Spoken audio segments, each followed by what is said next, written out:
जब हम किसी को प्रणाम करते हैं, उन्हें नमस्कार करते हैं या हमें कोई प्रणाम करता है, तो अनायास ही हमारे मुंह से निकलता है खुश रहो, गॉड ब्लेस यू, सदा सुखी रहो।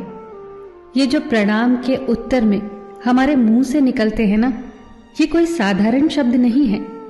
ये दुनिया के सबसे कीमती शब्द हैं। आजकल हम इन बातों को महत्व देना बंद करते जा रहे हैं, पर यकीन मानिए, जो प्रणाम के जवाब के रूप में आशीर्वाद हमें मिलता है या हम किसी को देते हैं, वो 100% चमत्कारिक शब्द होते हैं, बेशकीमती शब्द होते हैं। एक बहुत प्यारी कथा कहने जा रही हूं। महाभारत का युद्ध चल रहा था।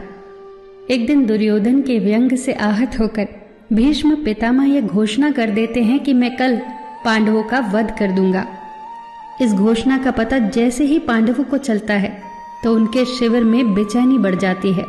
सभी को भीष्म पितामह की क्षमताओं के बारे में पता था, इसीलिए सभी अनिष्ट की आशंका से परेशान हो जाते हैं। तभी श्री कृष्ण द्रौपदी से कहते हैं, तुम अभी मेरे साथ चलो। श्री कृष्ण द्रौपदी को लेकर सीधे पितामह भीष्म के शिविर में पहुंच जाते हैं। श्री कृष्ण स्वयं तो शिविर के बाहर खड़े हो जाते हैं, पर वो द्रौपदी से कहते हैं कि अंदर जाकर पितामह भीष्म को प्रणाम करो।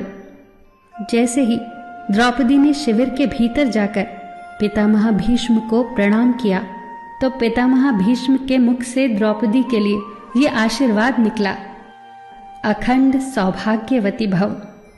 जैसे ही ये आशीर्वाद उनके मुख से निकला, उसी क्षण उन्हें स्मरण हो आया कि आज ही तो उन्होंने पांडवों के वध की घोषणा की थी और स्वयं ही उन्होंने द्रौपदी को अखंड सौभाग्यवती रहने का आशीर्वाद दे दिया।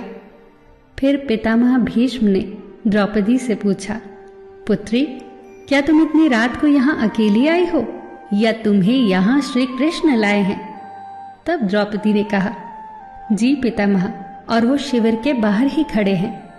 शिविर से बाहर निकलकर दोनों ने एक दूसरे को प्रणाम किया और पितामह भीष्म ने कहा, मेरे एक वचन को मेरे ही दूसरे वचन से काटने का काम केवल कृष्ण ही कर सकते हैं।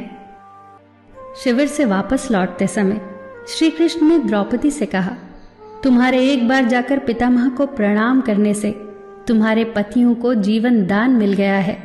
अगर तुम प्रतिदिन भीष्म, धृतराष्ट्र, द्रोणाचार्य आदि को प्रणाम करती होती और दुर्योधन, दुशासन आदि की पत्नियां भी पांडवों को प्रणाम करती होती, तो शायद इस युद्ध की नौबत ही न आती। जो हर घर में कलह कलेश का वातावरण रहता है, वो कहीं न कहीं इस बात के मूल से जुड़ा है कि हम संस्कार भूलते जा रहे हैं। हम जाने अनजाने अपने बड़ों की उपेक्षा करने लगे हैं।